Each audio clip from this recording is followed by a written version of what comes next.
ቅዱስ ያሬድ በስድስተኛው መቶ ክፍለ ዘመን በኢትዮጵያ ታሪካዊ ከተማ አክሱም ተወለደ። አባቱ አብዮድ ወይም ይስሐቅ፣ እናቱ ደግሞ ክርስቲና ይባላሉ። አባቱ የአክሱም ጽዮን ቄሰ ገበዝ ነበሩ። በተወለደ በ7 ዓመቱ አባቱ ከዚህ ዓለም በሞት በመለየቱ እናቱ ለትምህርት ወደ አጎቱ ወደ መምህር ጌዲዮን ወሰደችው። መምህሩም በአክሱም ቤተ ጉባኤ መምህር ነበሩ። ያሬድ በመጀመሪያ ትምህርቱን ለመረዳት እጅግ ቢቸገር አጎቱ ቢቀጣውና ቢገስጸው ሊገባው አልቻለም ነበር። በትምህርቱ ተስፋ በመቁረጥ ከአክሱም ከተማ ወጥቶ ማይኪራ ወደምትባል ቦታ ሄዶ በዛፍ ስር አርፏል። በዚያም አንዲት ትል የዛፍ ፍሬ ለመብላት ስትሞክር ከዛፍ ላይ 6 ጊዜ ወጥታ ሳይሳካላት ቀርቶ በሰባተኛ ጊዜ ላይ ፍሬውን ደርሳ መብላት ስትችል ተመለከተ።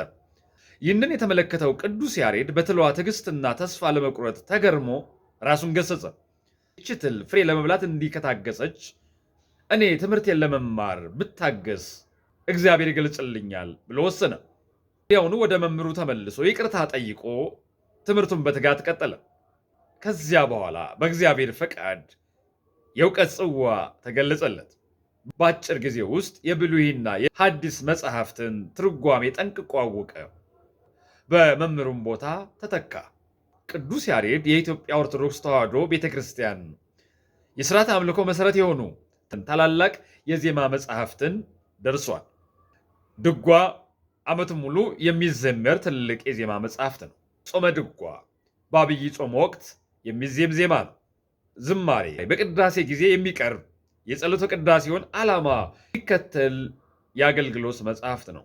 ቅዱስ ያሬድ ንጉሥ አፄ ገብረ መስቀል በነገሰበት ዘመን በዜማ ሊቀ ሊቃውንት ሆኖ አገልግሏል።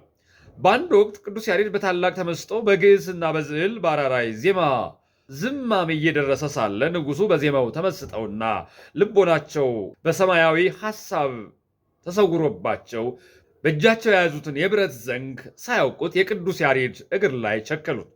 ዜማው እስከሚፈጸም ድረስ ሁለቱም ሕመሙን አላስተዋሉትም ነበር። እዚያ በኋላ ሲነቁ የቅዱስ ያሬድ እግር ደም ፈሶ በማየታቸው ደንግጠው ይቅርታ በመጠየቅ ማንኛውም ነገር እንዲለምን ቃል ገቡለት።